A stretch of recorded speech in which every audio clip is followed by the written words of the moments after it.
It was the girl's first time taking a taxi, and she was completely shocked. Pardon me, sir, I think you have the wrong car. When they woke up again, they found themselves locked inside a small room. The man who had kidnapped them, the driver, walked in carrying a chair. Before sitting down, he even took the time to wipe it clean. Pee on yourself. Pee on yourself. Ruth was terrified and struggled with all her strength. Seeing this, Elizabeth ran to bang on the door, but it had already been locked. The two girls thought Ruth was about to be harmed, but the next moment, Jack pushed Ruth back into the room, flinging his hand in disgust. Turns out Ruth had wet herself, and Jack now considered her too dirty to touch. The two other girls realized his weakness and followed her example. And I promise not to bother you again. As fear mounted, the three girls heard the sound of high heels approaching from outside. They immediately dropped to the floor, peeking through the door crack. A woman was pacing back and forth outside. They screamed desperately for help. Help us! Man here! The girls thought help had finally arrived, but when the door opened, it was Jack. Don't worry. I'll talk to him. That night, Jack came back in a completely different outfit and sat by the door. How old are you? 9?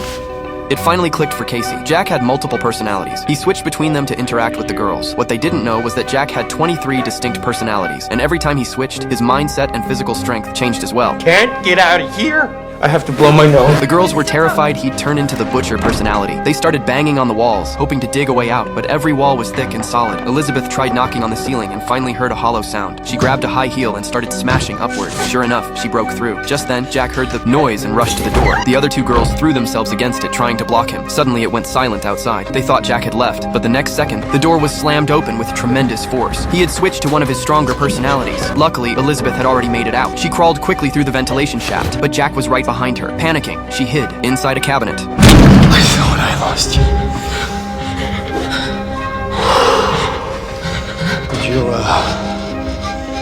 Would you step outside, please?